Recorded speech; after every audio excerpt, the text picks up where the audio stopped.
you need to play 1000 Times Resist. The debut title from Canadian studio Sunset Visitor, which released earlier this year, is one of the best works of science fiction that I've ever engaged with across any medium ever. If that recommendation alone is enough for you, I advise that you click up this video and go into the game completely blind. Otherwise, please keep watching, and don't worry, I'm being very cautious so as to avoid spoilers. Everything you see and hear in this video is only the tip of the iceberg. Alright, so what is this game? You may not have heard of it unless you're kind of deep in the indie scene where it's been making real waves. 1000 Times Resist is an indie narrative adventure game. One might call it a visual novel, but doing so would undersell this game's ambition. 1000 Times Resist is full of evocative visuals and jaw-dropping vignettes. You aren't just looking at a static JPEG of a character against a flat background. Rather, you're immersed in this fully realized, three-dimensional diorama, with full analog control of both your avatar and the camera. When control is taken away from you, it's only done so the camera can dart around the scene and dynamically frame key narrative moments through a cinematic lens. The team at Sunset Visitor have this incredible instinct when it comes to cinematography. They really know how to position a camera at every single moment, and you end up with this game that really follows through on the mantra, every frame a painting. Every single frame of this game looks incredible. It really is stunning. There are times when you can sort of tell that this game is punching above its weight in terms of ambition. The graphics can be a little rough, especially in the more open sections of the game. This is also developed to run on Switch, so those limitations are pretty visible. But overall, the art direction is so strong that the graphical rough edges don't really matter, if that makes any sense. Like, there are times when this game really doesn't look that great from a fidelity perspective, but I was so immersed in the world because of this strong art direction and artistic intent that aliasing issues or rough textures never bothered me, and they never took me out of the experience in any way whatsoever. While I'm on the subject of graphics, I want to give special attention to the fully animated cutscenes in this game. They're few and far between, but they're really well done. I just wish there were more of them, but I understand that animation is very expensive and time-consuming. But enough with that. Let's talk about the real meat of the game, the plot. This is, as I said before, a narrative game. So the story and characters, naturally, are front and center. And the plot is really, really unique. I really can't get into much of it here because trying to avoid spoilers, but I'll give you a basic overview. The story of 1000 Times Resist revolves around the denizens of the Orchard, a secluded underground enclave inhabited by a society of identical clones. These clones are related to and worship the All-Mother, a mysterious deity who supposedly lives just beyond the train tracks which surround the orchard.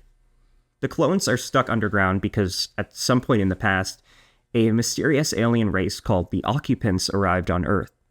With them came a deadly disease that has the power to kill anyone in a matter of minutes through the full expulsion of liquids from the body. The orchard offers the clones protection from the occupants, who still attack periodically, but it doesn't protect them from the virus. Instead, all the clones are forced to wear these large, bulky masks. But legend has it that if a clone can get an audience with the All-Mother, she is able to grant them immunity and allow them the pleasures once offered to people before the virus. The denizens of the orchard are divided into 4 color groups, each with a leader. The stoic purple clones study and maintain the histories and are led by Knower. The sturdy green clones ensure the continued functioning of the orchard and are led by Fixer. The militant orange drones protect the orchard from occupant attacks and are led by Bang Bang Fire. Finally, the carrying pink clones work to meet all medical needs and are led by Healer. The leaders take order from Principal, a stern woman clad in red who wields power deftly but rules with quite the iron fist. But wait, there's a fifth group I didn't mention yet. The blue clones, of which there are very few, are led by your player character, Watcher. Watcher, the protagonist, is in a unique position, to say the very least. It is her job to initiate communions with the All-Mother, a process which allows her to experience the All-Mother's memories firsthand. I'm not going to spoil anything, as I've said before, but I will say that these communion sequences are filled with twists and turns that will completely upend your understanding of this game's story time and time again. There's something deeply fulfilling about uncovering buried truths, digging up the skeletons you were never supposed to find. But that knowledge comes with a price. It's a classic allegory of the cave scenario. Learning to look away from the cave wall and towards the real world is an uncomfortable process. It requires a willingness to both admit that there is more to the world than you know and to leave the familiar behind. The question becomes not, can you reach the truth, but how many sacrifices is the truth worth? These communions are also, in my opinion, where the real heart of 1000 Times Resist lies. There are several moments within these sections that give me goosebumps to think about. Truly poignant and heart-wrenching stuff. But I'm not going to share that with you, obviously. You know, it's really hard to make a case for why you should play a narrative game when I can barely tell you anything about the narrative, but really think it is best to experience these moments firsthand and totally blind. So, you're just going to have to believe me when I tell you that this game's story does way more than I'm letting on. Seriously, the scale of 1000 Times Resist is far beyond anything I could have expected. This game is around 11 hours long. That runtime far exceeds most other games in the indie narrative space, and it's not just for show. Every minute of 1000 Times Resist is packed with meaningful dialogue and memorable visuals.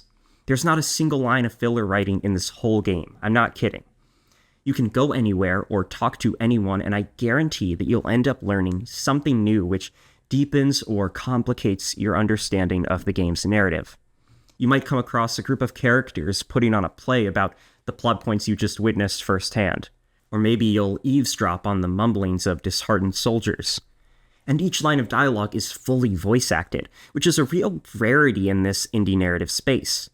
Said voice acting is far more solid than I expected it would be.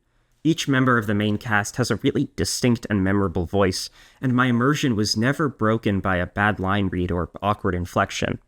So, if for whatever reason you're averse to reading in games, don't let that scare you away from playing 1000 Times Resist. You were a student here. It looks like it was a nice school. It all seems like an eternity ago, doesn't it?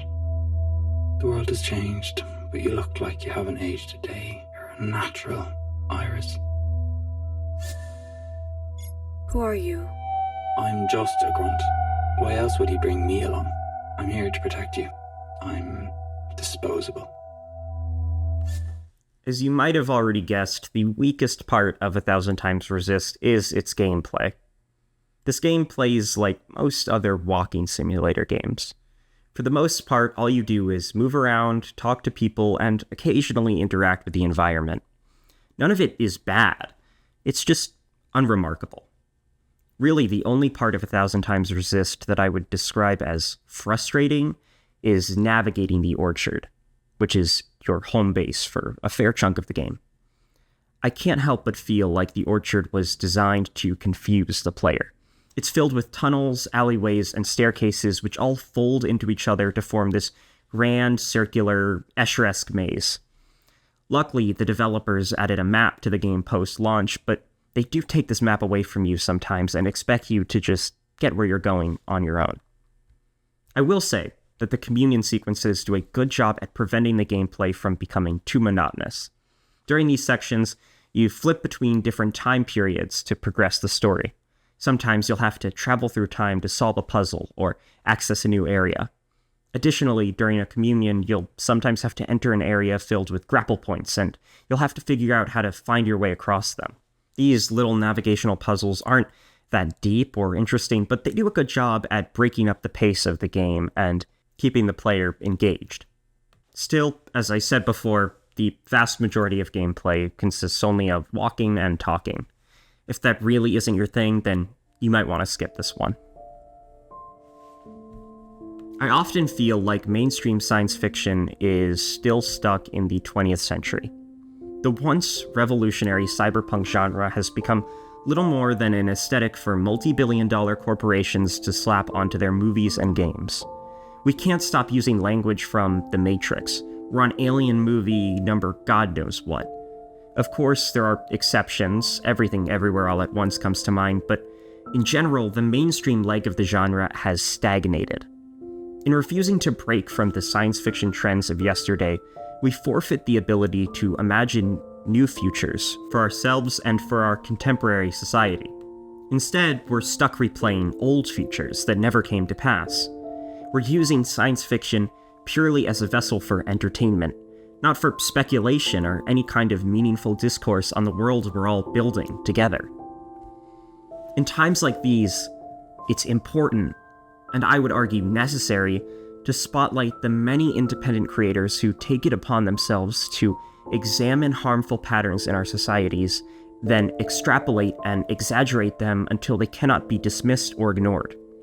1000 Times Resist is a piece of science fiction created for the moment we live in now, this post-pandemic age of xenophobia and isolation.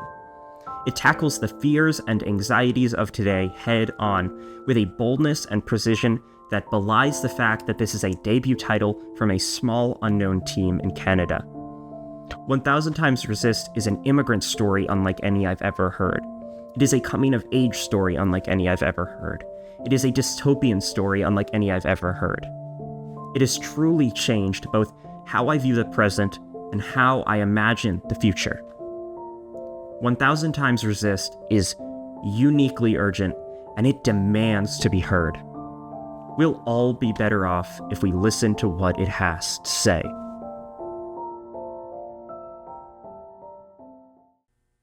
Alright, you made it to the more casual talkback part of the video.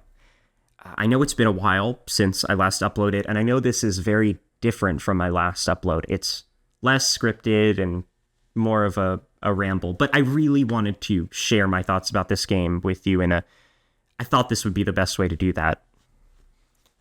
More scripted essay content is coming soon. August was a very busy month, and I hit a bit of a slump, writing scripts that ended up not really being fit for this channel and for what I want to create. But now I'm back on track. I have something that is really just feels really good and exciting. And so I'm really hope that you'll stay tuned and that you're ready for something that's also different from what I've created, but in a bigger, badder way. So yeah, thank you for all the support, whether you're just clicking on this channel for the first time or you've been around for a little bit now. I'm super, super excited to show you where I'm going next, and I will, as I said before, catch you in the next one. Peace.